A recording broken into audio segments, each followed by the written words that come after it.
जो shipping industry है और जो ट्रांसपोर्टेशन का मोड है, उसमें आप एक बहुत बड़े कार्गो लेकर के आ रहे हैं पीछे से, और अगर तो सीधी होगी कोस्ट लाइन, शिप यहां से आएगा, इस तरह से लगेगा, तो अल्टीमेटली आपको उसके राइट या लेफ्ट से सामान उतारना है, तो आपको वहां तक का एक पैसेज सीमेंटेड बनाना पड़ेगा या कुछ बनाना पड़ेगा जहां से आप सामान उतार के लाएंगे, जिसको डॉक कहते हैं।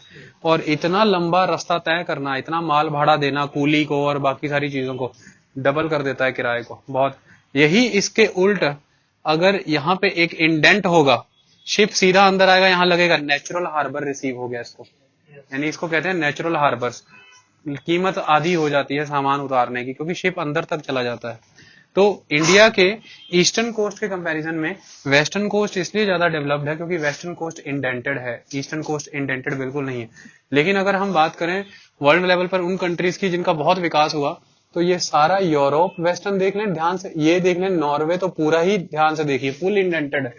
और इसके अलावा अमेरिका, सारा का सारा अमेरिका इंडेंटेड है, जिसकी वजह से पूरी ईस्टर्न अमेरिकन कोस्ट लाइन को नेचुरल हार्बर मिलते हैं, सारे हार्बर नेचुरल है। शिप सीधा टाइड के थ्रू अंदर जाता है, क्योंकि ये जो नैरो पैसेज इनवर्ड होता है, इसमें समुद्र की जल धाराएं बहुत तेजी से शिप को अंदर धकेलती हैं, उन्हें टाइड्स कहते हैं। तो इन टाइड्स की मदद से शिप जब अंदर तक घुस जाता है, तो उसका जो लोडिंग अनलोडिंग का खर्चा है वो बहुत हद तक बचता है। तो इस नेचुरल हार्बर सिस्टम ने शुरुआती दौर में एक्सपोर्ट इंपोर्ट को फैसिलिटेट करा दिया, और किसी भी रीजन में इंडस्ट्रियल डेवलपमेंट की जो बैकग्राउंड सेट करता है, वो इस रीजन का एक इंपॉर्टेंट ट्रेडिंग सेंटर होना होता है। वो रीजन एक इंपॉर्टेंट ट्रेडिंग सेंटर है, ये एक आने वाले भविष्य के एक इंडस्ट्रियल हब की बैकग्राउंड है। ये लाइन वहां पर लिखी गई है, ठीक है। तो कोई भी इंपॉर्टेंट ट्रेडिंग सेंटर ही आने वाले समय में एक इंपॉर्टेंट इंडस्ट्रियल हब बनता है, इस बात को आप याद रखें। दिल्ली एक ट्रेडिंग सेंटर था, आज इंडस्ट्रियल हब बना। बॉम्बे, चेन्नई, कोलकाता ट्रेडिंग सेंटर थे, आज इंडस्ट्रियल हब बने। तो एक ट्रेडिंग सेंटर होना बहुत जरूरी है, तभी वो हब में कन्वर्ट होगा, और इसलिए इसकी बैकग्राउंड सेट हुई है, बस यही है, और तो कुछ नहीं है। और वेस्टर्न वेस्टर्न हेमिस्फेयर देखो, यहां से अगर आप देखते हो, ये लंदन है ना, तो ये देखिए जीरो है ना, तो ये जीरो प्राइम मेरिडियन, यानी कि ये ग्रीनविच मेरिडियन लाइन जो लंदन के ग्रीनविच से होके गुजर रही है, ये यहां से गुजरती है। इसके इधर ईस्टर्न हेमिस्फीयर है, इसका इधर वेस्टर्न हेमिस्फीयर है, तो नॉर्थ अमेरिका वेस्टर्न हेमिस्फीयर में आता है, ठीक है। और इसके आगे अगर आप चले जाएंगे, इसके आगे चले जाइए ईस्टवर्ड जाइए जाइए जाइए जाइए जाइए, यहाँ पे आती है ठीक 180 डिग्री लॉन्गिट्यूड्स पार करने के बाद इंटरनेशनल डेट लाइन। तो यहाँ ये इतना ईस्टर्न है, इतना ईस्टर्न है। अब आप ये ना कह दें कि सर इस लाइन से इधर आएंगे तो वेस्ट में, तो इधर फिर जापान और चाइना रशिया भी आ जाएगा, तो वो भी वेस्टर्न है, जब तो हमें पूर्वी कहते हैं। तो यहाँ पर इंटरनेशनल डेट लाइन है, तो इंटरनेशनल डेट लाइन के उधर क्या हो जाएंगे, फिर नेचुरली वेस्टर्न स्टार्ट हो जाएंगे, क्योंकि हम यहाँ पर पहुंच जाएंगे ना। तो अगर इस चीज को हम ग्लोब के अकॉर्डिंग ऑब्जर्व करें, तो ये सिस्टम बनता है। ये जो है ये हमारी इंटरनेशनल टाइमलाइन है 0 डिग्री। तो क्योंकि अर्थ इस तरह से घूमती है, यही अर्थ के घूमने की दिशा है ना। इधर क्या होता है, इधर क्या होता है, east, earth west to east घूमती है। तो जब अर्थ वेस्ट टू ईस्ट घूम रही है अल्टीमेटली, तो हम क्या कहते हैं कि ये जो इंटरनेशनल टाइमलाइन है, इसके सारा इधर का इलाका ईस्ट है और इसके इधर का इलाका वेस्ट है। तो वेस्ट में क्या आ रहा है, अमेरिका। लेकिन वेस्ट कहां तक है, क्योंकि यहां से आधा गोला, यहां से सारा ये आधा गोला ईस्ट है और यहां से आधा गोला सारा वेस्ट है। तो वेस्ट किधर तक है, जहां तक इंटरनेशनल डेट लाइन शुरू नहीं होती, उसके बाद फिर क्या शुरू हो जाएगा, ईस्ट, ठीक है, ईस्ट और वेस्ट। तो ये वेस्टर्न हेमिस्फीयर है। 0 डिग्री से 180 डिग्री, 0 डिग्री से 180 डिग्री वेस्ट की तरफ वेस्टर्न हेमिस्फीयर है, 0 डिग्री से 180 डिग्री ईस्ट की तरफ ईस्टर्न हेमिस्फीयर है। पूर्वी गोलार्ध और पश्चिमी गोलार्ध, जैसे नॉर्दर्न हेमिस्फीयर और साउदर्न हेमिस्फीयर होता है, उत्तरी और दक्षिणी गोलार्ध। कोई भी पानी वाला जहाज जो उसे वेसल कहेंगे, अगर वो ओशियन में चल रहा है तो ओशियन वेसल कहलाएगा। अब हम बात करते हैं, ये देखिए, this is western region of United States of America. उसमें लिखा था ना other small regions, western region का चर्चा उस लेवल पे नहीं किया, बहुत कम लिखा है, क्योंकि बुक जो है रीपब्लिश होती है ना, तो बुक ने उसमें में इसको इम्पोर्टेंस इतनी ज्यादा दी नहीं हुई है। चलिए अगर हम इसके बारे में डिस्कशन करें, तो ये कौन सा इलाका है, ध्यान से अगर हम देखें तो यहाँ पर कुछ इंपॉर्टेंट जगहें पहले आप देखिए, जो मैं आपको दिखाता हूँ। सबसे पहले देखिए सैन फ्रांसिस्को, दिखा आपको, ये सैन फ्रांसिस्को है। बहुत सुंदर सुंदर बातें आज मैं आपको बताने वाला हूँ, बहुत सुंदर। You will enjoy a lot. आपको हॉलीवुड का नाम हॉलीवुड क्यों है, यहां से लेकर के सिलिकॉन वैली से सिलिकॉन फॉरेस्ट तक, I will explain you everything. Okay, पहले आइए थोड़ी सी लोकेशंस काउंट करते हैं। ऊपर से नीचे की तरफ आते हैं। देखिए यहाँ पर आपको नजर आ रहा है सैन फ्रांसिस्को, उसके बाद आप देख पा रहे हैं लॉस एंजलिस, उसके बाद आप सैन डिएगो देख पा रहे हैं। ये इंपॉर्टेंट 3 चीजें आपने देख ली हैं। तो कुल मिलाकर के अगर मैं आपको बताऊं तो यहाँ पर 3 स्टेट्स आएंगे वेस्टर्न रीजन में, ऊपर से नीचे की तरफ, जैसे वाशिंगटन, जैसे ऑरेगन और जैसे कैलिफोर्निया। तो वाशिंगटन, ऑरेगन, कैलिफोर्निया, बस ये 3 है। इन तीनों को हमेशा आपने याद रखना है, बाकी कोई टेंशन नहीं। ऑरेगन नाम के स्टेट में पोर्टलैंड नाम की जगह है। ऑरेगन नाम के स्टेट में पोर्टलैंड नाम की जगह है, और इसी पोर्टलैंड को आज की डेट में सिलिकॉन फॉरेस्ट कहते हैं। कैलिफोर्निया नाम की जगह में, कैलिफोर्निया नाम की जगह में सांता क्लारा नाम की वैली है। इसी वैली को हम सिलिकॉन वैली कहते हैं। एक्चुअल में वैली का है कौन सी वैली है? सिलिकॉन वैली तो मीडिया ड्रिवन नेम है ना, it is a Santa Clara valley. और वैली है तो पहाड़ होगा, पहाड़ कौन सा है? Santa cruise. तो बगल में कौन सा पहाड़ है? Santa cruise mountains. तो सेंटा क्रूज माउंटेन से घिरी हुई है ये, ठीक है। कुल मिलाकर के इतना बस आपको ध्यान देना है। अब अगर हम पढ़े इसके बारे में तो क्या क्या होता है। वेस्टर्न अमेरिकन रीजन जो है आज की डेट में बहुत बड़े पैमाने पर अमेरिका का बहुत लार्जेस्ट इकोनॉमिक कंट्रीब्यूटर है। यहाँ पर आज वर्ल्ड के सबसे लार्जेस्ट नंबर ऑफ स्टार्टअप्स किए जाते हैं। जब स्टार्टअप का नाम किसी ने सुना भी नहीं था, तब से सिलिकॉन वैली में स्टार्टअप्स हो रहे हैं। हर रोज ऐसा कहते हैं 4 से 5 हजार नए स्टार्टअप होते हैं और हर रोज बंद होते हैं। वर्ल्ड की सारी फेमस जितनी भी आईटी इंडस्ट्रीज के नाम आप सुनते हैं वो यहाँ पर मिलेंगे आपको। अगर आप बात करते हैं सिलिकॉन वैली की, तो वहां पर आपको एप्पल भी मिलेगा, गूगल भी मिलेगा, याहू भी मिलेगा, सब कुछ मिलेगा। ऐसी कोई चीज नहीं है जो आपको वहां पे नहीं मिलेगी। हर हेड ऑफिस वहीं पे मिलेगा। ऐसा क्या हुआ अचानक से कि ये जो वेस्टर्न रीजन है अमेरिका का इंडस्ट्रियल रीजन, यहाँ पे 3 तरह की इंडस्ट्री ने जन्म लिया मेनली। वो इंडस्ट्रीज कौन सी हैं? सबसे पहले अगर हम बात करते हैं तो फिल्म इंडस्ट्री, फिल्म इंडस्ट्री के लिए ये रीजन जाना जाता है। उसके बाद अगर हम बात करें तो IT and electronics industry, high tech industry जिसको कहते हैं। और तीसरा अगर हम बात करें तो San Francisco is world known for the food processing. San Francisco पूरे वर्ल्ड में फूड प्रोसेसिंग के सबसे बड़े यूनिट हैं इनके पास। तो इस वजह में ये जाने जाते हैं। चलिए ऐसा क्यों होता है उसकी डिस्कशन करते हैं। सबसे पहले अगर आप समझें तो आप लोकेशन देखिए लॉस एंजलिस की। This is the location of the Los Angeles. ये पॉइंट देख लीजिए, लैटिट्यूड है कौन सा? 30 डिग्री कह रहा हूं।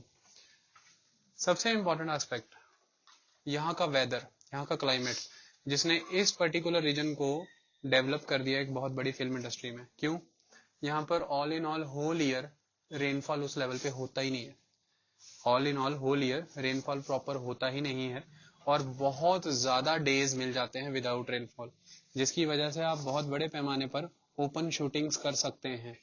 जिन जमानों में स्टूडियोज नहीं थे, ओपन आउटडोर शूट्स होते थे, तो आउटडोर शूटिंग के लिए ये एरिया सबसे आइडियल था, सबसे बेस्ट था। पहली बात। दूसरा रीजन, ये वो पर्टिकुलर रीजन है जिसके आसपास आपको नेचुरल लोकेशंस मिलती हैं जो एक शूटिंग के लिए जरूरी हैं। इसके सराउंडिंग में आपको बहुत जबरदस्त स्नो बाउंड माउंटेन्स मिलते हैं। इसी के बिल्कुल विसिनिटी में आपको बहुत ही सुंदर ओशियंस और सी लोकेशंस मिलती हैं। इसी के पास आपको बहुत ही घने जंगल मिलते हैं। तो फॉरेस्ट, माउंटेन लोकेशंस, सी लोकेशंस, और इसी के पास आपको बहुत जबरदस्त डेजर्ट्स मिलते हैं, डेजर्ट लोकेशन। सारी इंपॉर्टेंट लोकेशंस जो एक मूवी में यूटिलाइज होनी है, वो सारी की सारी आपको इस पर्टिकुलर एरिया में मिलेगी। That is the second reason, जो बहुत इंपॉर्टेंट रीजन है। तीसरा सबसे इंपॉर्टेंट रीजन कौन सा है? हुआ क्या था, आप सभी जानते हैं थॉमस एडिसन को। थॉमस एडिसन वो हैं जिनके बारे में एक सिंपल सी बात है कि बल्ब उन्होंने जन्म दिया है। लेकिन केवल बल्ब को उन्होंने जन्म नहीं दिया है, हाई लेवल पर हर ऑलमोस्ट आज की डेट में जो लेटेस्ट इक्विपमेंट जन्म हुआ है, ये एडिसन के थ्रू हुआ है। फोनोग्राफ से लेकर के फिल्म इंडस्ट्री में यूटिलाइज होने वाले मैक्सिमम सारे इक्विपमेंट उनके थ्रू बने। अब होता क्या था, एडिसन का मेन एरिया, वर्किंग एरिया था न्यूयॉर्क का इलाका। न्यूयॉर्क और न्यू जर्सी के एरिया में इनके काम चलते थे। अब इन्होंने क्या किया कि मेजोरिटी ऑफ द प्रोडक्ट ये बनाते थे और उसको पेटेंट करा लेते थे। धीरे धीरे इनकी नियर मोनोपोली हो गई हर प्रोडक्ट के ऊपर। अब जब ये इतने बड़े मोनोपोलिस्ट हो गए, हर चीज का पेटेंट इनके पास है, तो जो थोड़े बहुत कुछ और लोग प्रोडक्ट बनाते थे उनको इनके प्रोडक्ट पे एज ए इनपुट यूज करना पड़ता था। तो उनके साथ इन्होंने एक कार्टेल बना लिया। कार्टेल क्या बना लिया? एक ग्रुप बना लिया, एक संगठन बना लिया, और उसे हम कहते हैं motion picture patent company, MPPC। ये मोशन पिक्चर पेटेंट कंपनी बना करके इन्होंने पूरी की पूरी टीवी इंडस्ट्री, या आप कह सकते हैं इलेक्ट्रॉनिक इंडस्ट्री मोनोपोलाइज कर दी अमेरिका की। कुछ ग्रोथ नहीं हो पा रही थी, कोई कुछ करना चाहता था उस पर केस फाइल करते थे। तो कुछ बुद्धिजीवियों ने सोचा कि ऐसे जिंदगी चलेगी नहीं, ये तो बहुत तंग कर रहा है। तो इसकी पकड़ से बहुत दूर चले जाने की वजह से उन्होंने एक्सट्रीम वेस्टर्न रीजन पकड़ा अमेरिका का, कि अगर उन जमानों में अगर ये कोई केस फाइल भी कर दे तो हमें ढूंढने आने तक ही इसको इतना समय बीत जाए कि ये कभी हम तक पहुंच ही ना पाए। तो इसलिए न्यूयॉर्क का ओपोनेंट जन्म ले गया कैलिफोर्निया।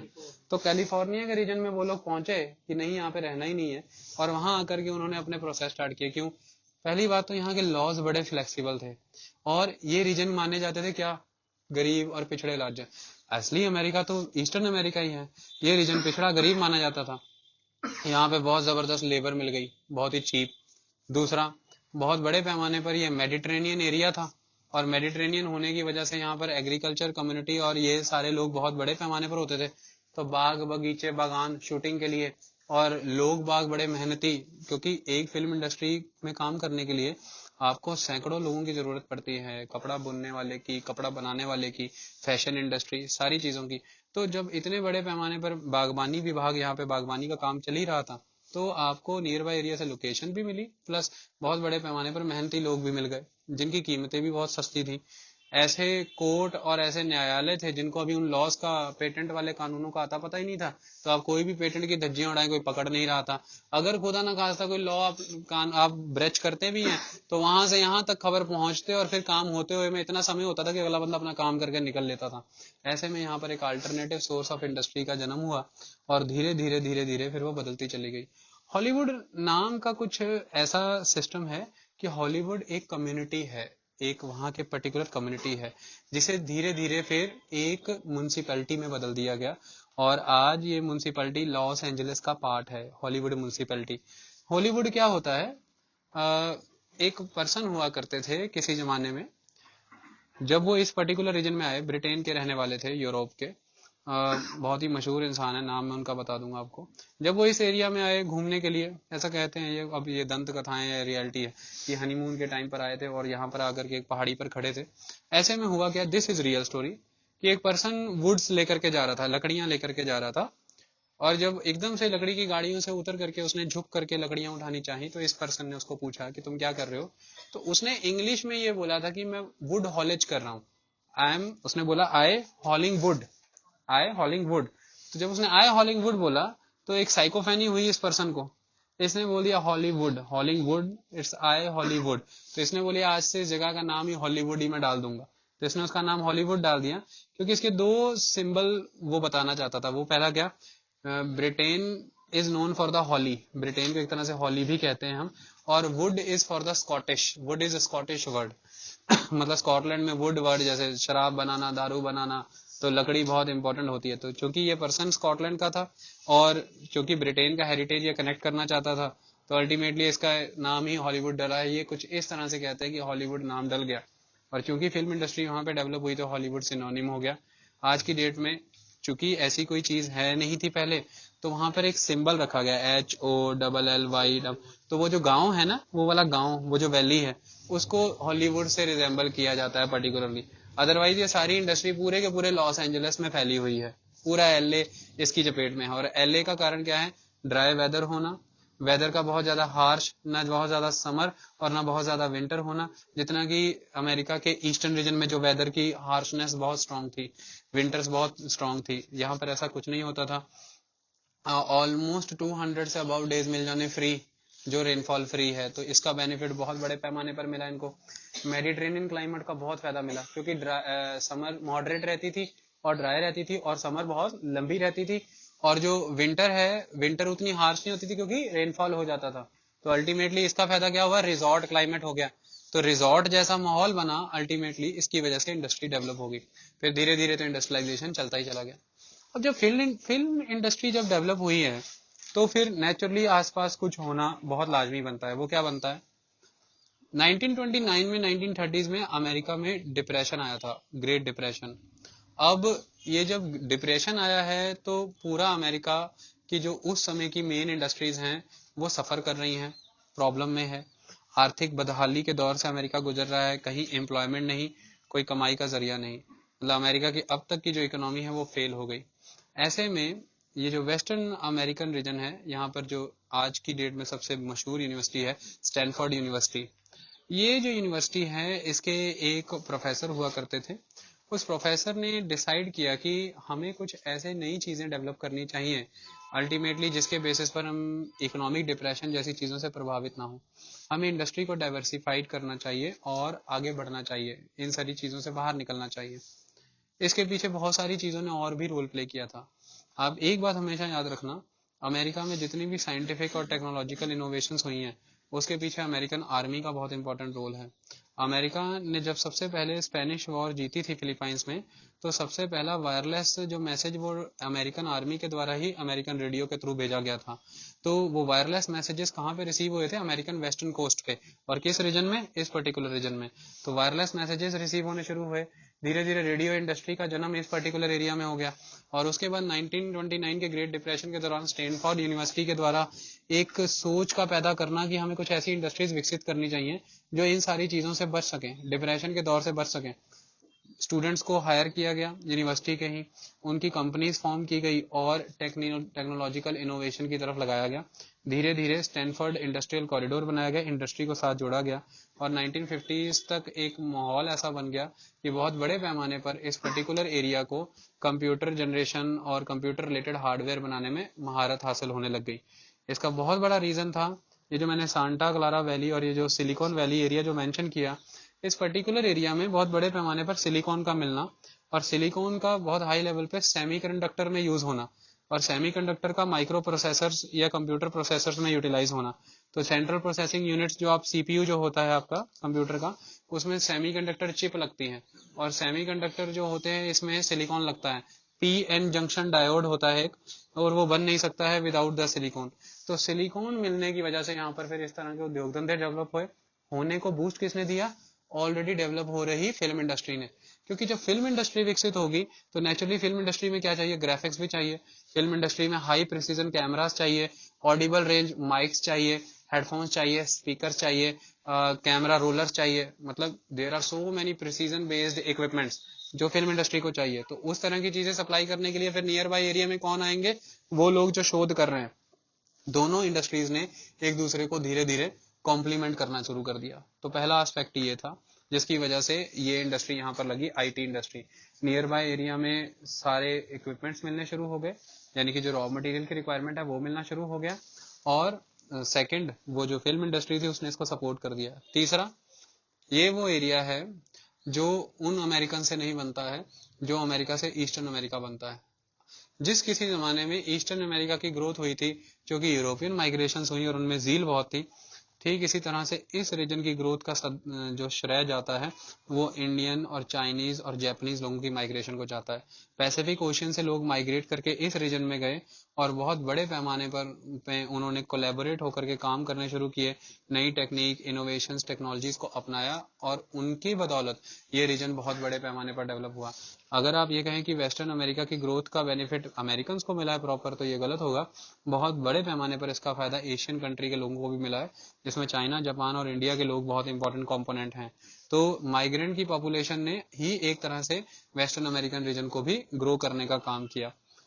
नियर बाय एरिया की अगर हम बात करें तो अमेरिका का ये जो पर्टिकुलर एरिया है जिसमें ऊपर सेटल का इलाका आ जाता है, नीचे आप जाएं तो सैन डिएगो, ये सेटल से लेकर के सैन डिएगो के बीच का इलाका जो है बहुत बड़े पैमाने पर बहुत ही स्विफ्टली फ्लोइंग रिवर्स जो रॉकी माउंटेन से होकर के निकलती हैं उनके नाम पर जाना जाता है। दूसरा, इस पर्टिकुलर एरिया में भी एल्युमिनियम यानी कि बॉक्साइट बहुत हाई पैमाने पर पाया जाता है। यही कारण है कि सेटल भी बहुत इंपॉर्टेंट लोकेशन है जहाँ पर एयरक्राफ्ट इंडस्ट्री है, क्योंकि हाइड्रो इलेक्ट्रिसिटी बहुत है और ये सारी चीजें बहुत हैं। तो अल्टीमेटली इस पर्टिकुलर एरिया में इस तरह के मेटल्स और मिनरल्स मिलने की वजह से यहाँ पर भी engineering industries, metallurgical industries, heavy small metal industries, ये सारी लगनी शुरू हुई। क्योंकि बड़े पैमाने पर सिलिकॉन वैली और लॉस एंजल्स सेटल हो गया था, तो नेचुरली यहाँ पर किस तरह की पॉपुलेशन सेटल होगी? High class urban population. तो यहाँ पर किस तरह की इंडस्ट्रीज होंगी? Fashion industries. तो अपैरल इंडस्ट्री और उसमें खास तौर पर गारमेंट्स और फैशन इंडस्ट्रीज वर्ल्ड फेमस यहाँ पर लगी हुई हैं। क्योंकि कुछ पर्टिकुलर एरियाज ऐसे हैं जहाँ पर खास लोकेशन बनती है जो हॉर्टिकल्चर के लिए बहुत फेमस है। हॉर्टिकल्चर माने कि बागवानी विभाग के लिए। तो हॉर्टिकल्चर से रिलेटेड सारे के सारे फूड प्रोसेसिंग यूनिट्स भी यहाँ पर लगे हुए हैं। फूड पैकेजिंग की फील्ड में आज की डेट में ये कंट्रीज बहुत बड़े पैमाने पर जानी जाती हैं। तो कुल मिलाकर के अगर वेस्टर्न रीजन के बारे में आपसे पूछा जाए, फिल्म इंडस्ट्री यहाँ से जानी जाती है। सिलिकॉन वैली यानी कि हाईटेक इंडस्ट्रीज जिसमें computer hardware, computer software, electronics, electricals, सिर्फ यहीं तक नहीं, ऑप्टिकल फाइबर और ऑप्टिकल टेक्निक से रिलेटेड सारे इक्विपमेंट, रेडियो, टेलीविजन और मीडिया नेटवर्क से रिलेटेड सारे इक्विपमेंट, ये सारे इस रीजन में बनते हैं। इसमें मेन रीजन सारे आ जाते हैं। आपको सैन फ्रांसिस्को मैंने बताया, सैन डिएगो मैंने आपको बताया, लॉस एंजल्स मैंने बताया, और सेटल नाम की जगह मैंने आपको बताई, और सिलिकॉन फॉरेस्ट जो मैंने आपको बताया।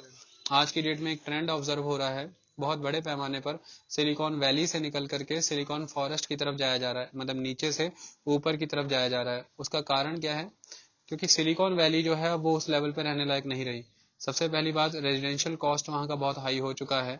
ऐसा कहा जाता है कि एक नॉर्मल 2 बेडरूम आपको लेने हैं तो $4,000 पर मंथ आपको खर्चना पड़ता है, जो not possible for the startups. तो रेजिडेंशियल एरिया बहुत ज़्यादा महंगा हो गया है। दूसरा, बहुत बड़े पैमाने पर आप हार्डवेयर बना रहे हैं तो हार्डवेयर में वेस्ट भी जनरेट होगा, और हार्डवेयर वेस्ट को कहीं ना कहीं डंप भी करना है। और कंप्यूटर जो है इसमें कैथोड रेज ट्यूब्स और कई सारी इस तरह के मटेरियल यूज होते हैं जिसको डिस्पोज करना is a very difficult task. आपको टेंशन पड़ी होती है घर में लगी हुई ट्यूब को कहाँ फेंकें, क्योंकि ट्यूब जहाँ भी कहीं कभी भी फटने का डर होता है। कभी कभी खेलते हुए ट्यूब पे पैर आया था तो फट फुट जाती थी। तो इस तरह के जो इलेक्ट्रॉनिक गैजेट्स हैं इनका डिस्पोज कहाँ किया जाए, ये भी एक बहुत इंपॉर्टेंट इशूज है। तो पॉल्यूशन एक बहुत बड़ा कारण बना हुआ है आज की डेट में वेस्टर्न अमेरिका का, जो यहाँ के लोगों को मजबूर कर रहा है यहाँ से माइग्रेट करने का। तीसरा रीजन, कंजेशन। ऐसा माना जाता है कि बहुत बड़े पैमाने पर आज की डेट में अमेरिका जो जाना जाता था कि ट्रैफिक फ्री कंट्री है, ये वेस्टर्न रीजन बहुत बड़े हाई लेवल पर ट्रैफिक से जूझ रहा है। और ऑन एन एवरेज हर साल एक शोध वहां का बताता है कि हर बंदे को 80 घंटे तक ट्रैफिक में फंसे रहना पड़ता है एक साल के अंदर, हर रोज नहीं, एक साल के अंदर। तो इस सारे बेसिस पे कंजेशन बढ़ जाना, स्टैंडर्ड ऑफ लिविंग गिरना शुरू हो जाना, रेजिडेंशियल कॉस्ट बहुत तेजी से बढ़ जाना, पॉल्यूशन का बहुत अंत लेवल तक चले जाना, बहुत बड़े पैमाने पर कंपटीशन है इस रीजन में। नया हुनर निकल करके आ ही नहीं पा रहा ड्यू टू द ओवर कॉन्फिडेशन। तो एक नई थ्योरी वहां पर फैल रही है कि बड़े तालाब में छोटी मछली बनने से बेटर छोटे तालाब में बड़ी मछली बन जाए। तो इस वजह से लोग सिलिकॉन वैली से निकल के सिलिकॉन फॉरेस्ट की तरफ जा रहे हैं कि चाहे तालाब छोटा ही है लेकिन हम बड़ी मछली की तरह तो दिखेंगे ना, कम से कम खत्म तो नहीं हो जाएंगे। और सिलिकॉन का एक अल्टरनेटिव प्रिपेयर होना आज बहुत तेजी से लंदन, टोरंटो, तेल अवीव और सिंगापुर खुद को अल्टरनेटिव डेस्टिनेशन के तौर पर क्रिएट कर रहे हैं सिलिकॉन वैली के। सरकार बहुत सारी योजनाएं चला रही है, बहुत बड़े पैमाने पर ग्रांट दे रही है, बहुत सारी गवर्नमेंट ओरिएंटेड प्रोग्राम चल रहे हैं जिसके तहत रिसर्च एंड डेवलपमेंट हो रहा है, और इन सेंटर्स को अब नया आईटी हब बनाने का प्रयास किया जा रहा है। तो कुल मिलाकर के लोग अब यहाँ से माइग्रेट कर रहे हैं दूसरे रीजन्स की तरफ। तो आज की डेट में अगर आप देखें, वेस्टर्न रीजन अमेरिका का बहुत ज्यादा डेवलप्ड रीजन माना जाता है। उस रीजन में पर्टिकुलरली ये 3 से 4 इंडस्ट्रीज मेनली पाई जाती हैं। इसके अलावा एयरक्राफ्ट इंडस्ट्री भी बहुत बड़े पैमाने पर पूरे वेस्टर्न रीजन में पाई जाएगी, उसका फैक्टर मैंने आपको बता दिया है। बहुत हाई लेवल पर मिनरल्स इस रीजन में नहीं पाए जाते हैं, इस वजह उससे रिलेटेड कोई इंडस्ट्री भी उतनी बड़े पैमाने पर पाई नहीं जाती है, क्योंकि लॉस एंजल्स एक बहुत बड़ा शहर, बहुत मतलब कि बड़ा वॉल्यूम इकोनॉमी वाइज, क्योंकि लॉस एंजल्स एक बहुत इकोनॉमी वाइज बड़ा शहर है, टूरिज्म की मेन अट्रैक्शन है। तो हॉस्पिटैलिटी सेक्टर नेचुरली यहाँ पर बहुत स्ट्रांग होगा, हॉस्पिटैलिटी सेक्टर बहुत है। ऑटोमोबाइल्स और कार मैन्युफैक्चरिंग की इंडस्ट्रीज यहाँ पर हैं, क्योंकि उस लेवल पर लोगों की कंजम्पशन रिक्वायरमेंट है। ये सारी चीजें इसके बारे में, इससे ज्यादा कुछ भी नहीं है, इतना कर लेना बहुत है। ठीक है, चाहे आज कर्नाटका वाला रीजन बहुत जल्दी ग्रो कर रहा है, लेकिन पर्टिकुलर एक सेगमेंट में ही ग्रो कर रहा है ना, आईटी इंडस्ट्री। ये डाइवर्सिटी नहीं क्रिएट कर पा रहा ना वो, क्यों? क्योंकि एम्प्लॉयमेंट जनरेशन में वो एक सेगमेंट में ही एम्प्लॉयमेंट जनरेट कर रहा है, लेकिन उसके अलावा गुजरात, अहमदाबाद, मुंबई, थाने की बात करें, ये तो कोर रीजन्स हैं। यहाँ पे हैवी इंडस्ट्री, पेट्रोकेमिकल कॉम्प्लेक्सेस, उसके बाद टेक्सटाइल इंडस्ट्री, मेन मासेस को जॉब तो ये रीजन्स दे रहे हैं ना, that is a region. Income wise वो बहुत फास्टेस्ट ग्रोइंग रीजन है, इनकम वाइज इस तरह से वेस्टर्न अमेरिका बहुत फास्टेस्ट ग्रोइंग रीजन है। ठीक है, कहने का मतलब कि पिछड़ा हुआ इलाका था वेस्टर्न अमेरिका, बहुत ही पुअर था in the sense of minerals, natural resources, ये सारी नहीं थी। अगर नेचुरल रिसोर्सेज के नाम पर बात करें तो जैसे वैनकूवर डेवलप हुआ है सिर्फ दो चीजों के दम पर, एक तो फॉरेस्ट बहुत था और एक मरीन वेल्थ थी। इसी तरह से ये वेस्टर्न रीजन अमेरिका का डेवलप हुआ, फॉरेस्ट और मरीन वेल्थ इनिशियली जो थी। धीरे धीरे वो तो फिल्म इंडस्ट्री ने इसके वेदर को यूटिलाइज कर लिया। अगर वो नहीं करता था, ऐसे वेदर तो दुनिया में और कई जगहों पे एग्जिस्ट करते हैं, राजस्थान में भी है, कोई नहीं जा रहा वहां पे, कोई इंडस्ट्री नहीं लग रही है।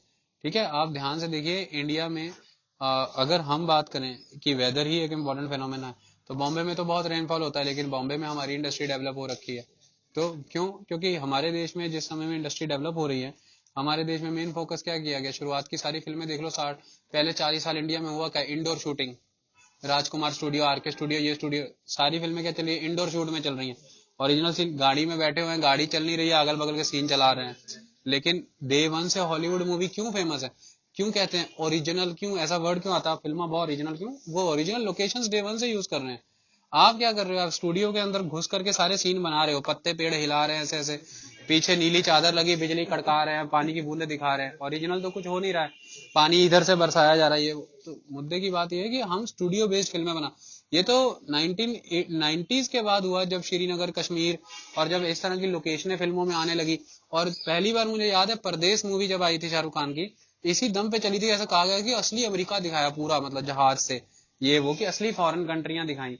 इसी वजह यश चोपड़ा की फिल्म जब आई थी दिलवाले दुल्हनिया ले जाएंगे, उसमें यही कहा गया कि सही मायने में पंजाब दिखाया, ट्रेन जा रही है सही मायने, मतलब ये 1990 के बाद ये होने लगा है कि सही लोकेशन हमने यूज करनी। ऋषि कपूर के गाने इसलिए चले क्योंकि वो सही में प्लेच्यू पहाड़ पठार यूज करता था, रोल करके नीचे को आता था खेलता हुआ।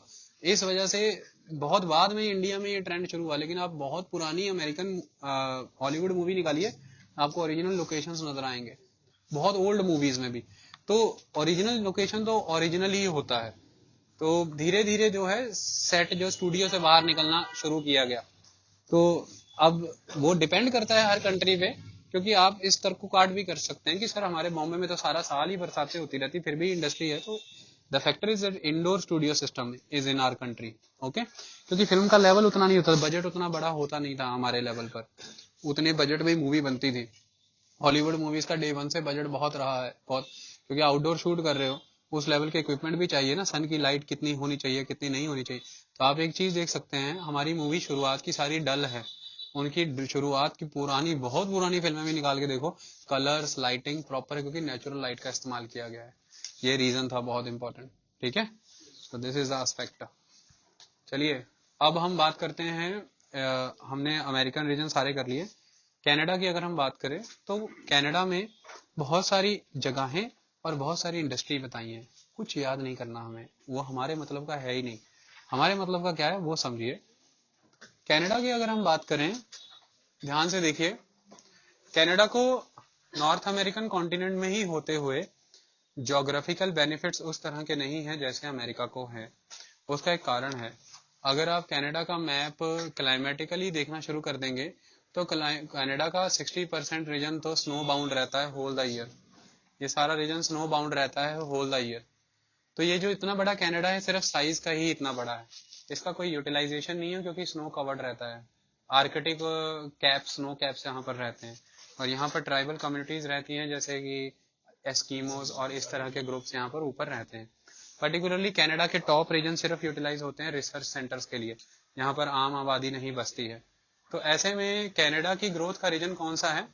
कनाडा में प्रोविंस अगर आप देखें, कनाडा में प्रोविंस अगर आप देखें, क्यूबेक, ये रहा, क्यूबेक से लेकर के यहाँ आप आएंगे, यहाँ पर विंडसर, विंडसर नाम की हैमिल्टन है, हैमिल्टन के पास ही।